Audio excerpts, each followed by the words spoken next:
میں میوزک چھوڑ چکا تھا, سوچتا تھا کہ کیا کروں اب کیا کام کروں. اور ایک سٹیج میرے پہ یہ آ گئی کہ میں نے آخری 100 روپے نکال کے اپنی بیوی کو دیے, جو میرے پاس آخری 100 روپے تھے, اور میں نے کہا کل مجھ سے نہ مانگنا کچھ, اب میرے پاس کچھ نہیں ہے, آئی ہیو نتھنگ, بس اوپر اللہ ہے, نیچے بس یہ حالات ہیں. لیکن میں نے ایک بات سنی ہوئی تھی مولوی طارق جمیل صاحب سے کہ اگر تم اللہ کے لیے کسی چیز کو چھوڑو گے, اللہ تمہیں اس سے بہتر چیز دے گا.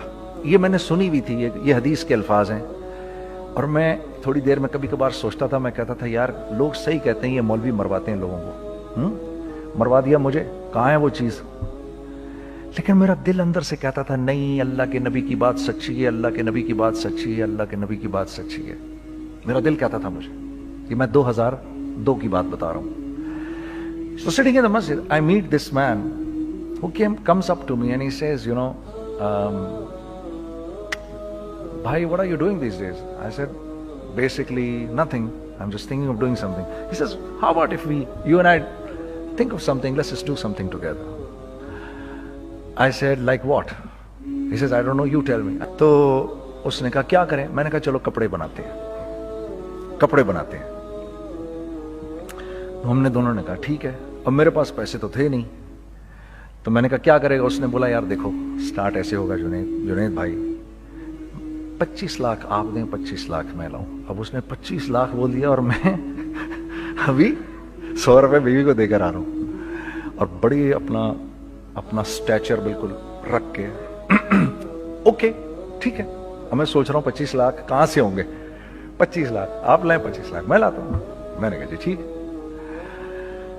تو میں گھر گیا, گھر بیٹھ کے سوچا, میں نے کہا کیا ہے, کیا بیچوں. ایک دوست کو میں نے بولا, اس زمانے میں یہ بھی پتا چل گیا کہ دوست کس چیز کا نام ہے, کیونکہ سب کو پتا تھا کہ یہ اس وقت مشکل میں ہے.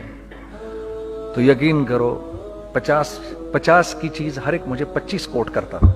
25 لے لیں جنید بھائی, اس کے یہی دے سکتے ہیں. یہ اپنے دوستوں کی بات بتا رہا ہوں. مجھے اس دن پتا چلا, اس زمانے میں اچھے لوگ بھی ملے جنہوں نے 25 کی جگہ کہا نہیں یار آپ رکھیں, یہ چلو بعد میں کر لیں گے, دیکھ لیں گے. ایسے بھی ملے, لیکن ایسے بھی ملے کہ جنہوں نے ایکسپلائٹ کر کے میری کمر ہی توڑ دی.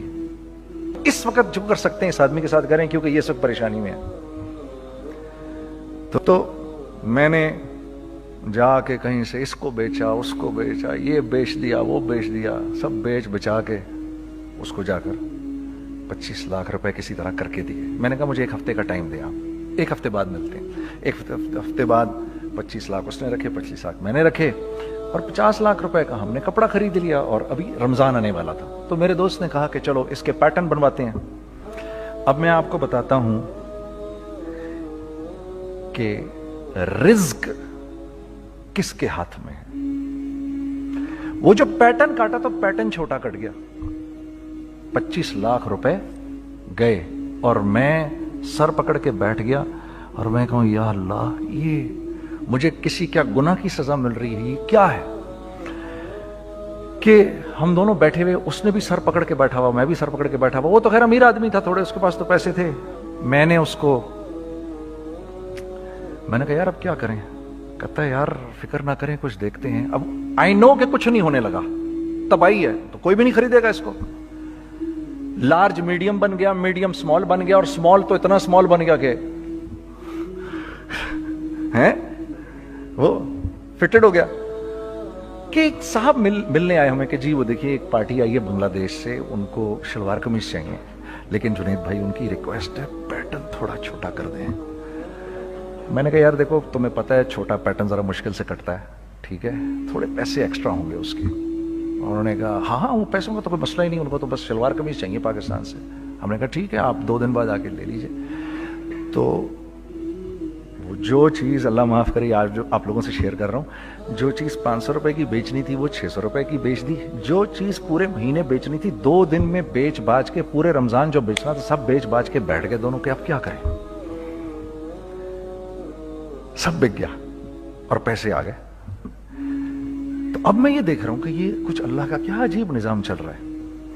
تو میں نے اس کو اپنے ساتھی سے کہا دیکھو تم نے میرے ساتھ آگے بھی کام کرنا ہے یا بس ایک یہی کام کرنا ہے؟ اس نے کہا میں نے آپ کے ساتھ آگے بھی کام کرنا ہے۔ میں نے کہا تو چلو پھر مفتی تقی عثمانی صاحب کے پاس، ان سے پوچھو ہم کام کریں تو کس طرح کریں۔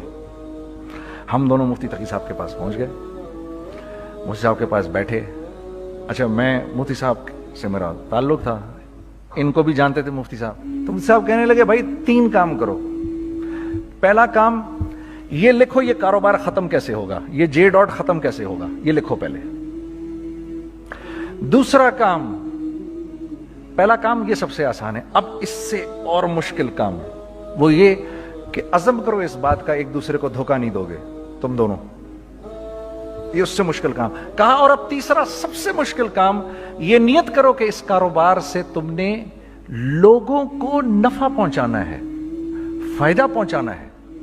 اگر یہ 3 کام تم لوگوں نے کر لیے تو تم دونوں کا تیسرا پارٹنر اللہ ہو جائے گا۔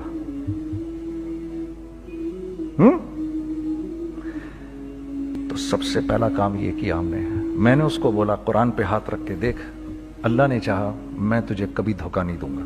اس نے کہا اللہ نے چاہا میں بھی آپ کو کبھی دھوکہ نہیں دوں گا۔ یہ آج سے 15 سال پہلے کی بات ہے۔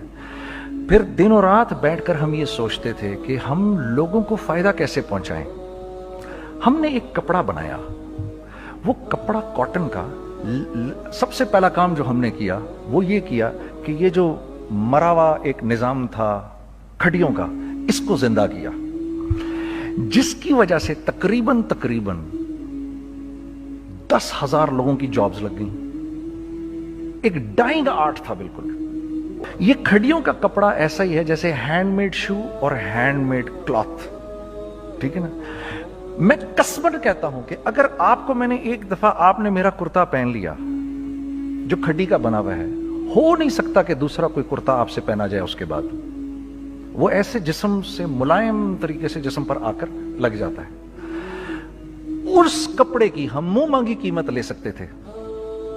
آج اللہ کو حاضر ناظر جان کر کہہ رہا ہوں، ہم نے ایسا نہیں کیا، ہم نے ایسا نہیں کیا۔ ہم چاہتے تو کیا کر جاتے، لیکن نہیں کیا ہم نے، ٹھیک ہے۔ پہلا کام ہم نے کہا اور 2 لوگوں کو، اور 2 لوگوں کو، اور 2 لوگ پسند کریں گے، کوئی نہیں کوئی نہیں کوئی نہیں۔ میں آپ کو ایسی سینکڑوں مثالیں دے سکتا ہوں کہ ہم کیا کر سکتے تھے، ہم نے کیا نہیں کیا، صرف اس تیسرے پوائنٹ کو سامنے رکھنے کے لیے۔ وہ تیسرا پوائنٹ کیا ہے؟ لوگوں کو نفع پہنچانا، کیونکہ ہم نہیں چاہتے کہ ہمارا تیسرا پارٹنر ہم کو چھوڑ کے چلا جائے۔ میں آپ کو کیا کیا بتاؤں، تیسرے پارٹنر نے کیا کیا کچھ کیا۔ پشاور پہنچے میں اور میرا ساتھی، میں آپ کے سامنے وہ ایکسپیرینسز آپ کی تقویت کے لیے بتا رہا ہوں، آپ اپنی کوئی بڑائی نہیں بتا رہا، آپ کی تقویت کے لیے بتا رہا ہوں کہ کل جب آپ ایسے کریں گے نا تو گھبرانا مت۔ ہم کہتے ہیں ملٹی نیشنل آئیں ہمارے ملک میں، بہت اچھی بات ہے، آئیں، اس میں کیا ہے، لیکن یار ہم میں خود میں کیا کمی ہے، آپ مجھے یہ بتاؤ۔ ہم سیدھے ہو جائیں، خدا کی قسم ضرورت نہیں ہمیں کسی ملٹی نیشنل کی، کیونکہ ہمارا دماغ جو ہے نا، ہمارا دماغ تو اتنا تیز ہے، اتنا تیز ہے، دیکھو نا بے ایمانی کر کے ہم کتنا کچھ کر لیتے ہیں۔ تو اگر اسی دماغ کو سیدھا چلائیں گے تو کیا کریں گے؟ اگر یہی دماغ سیدھا چلے، پاکستان، ارے بھائی بھول جائیں گے لوگ جاپان کو اور کوریا کو، بھول جائیں گے لوگ۔ اگر واللہ یقین کرو، اگر ہم اس ایک بات کو سامنے رکھ لیں، مجھے میرا اللہ دیکھ رہا ہے،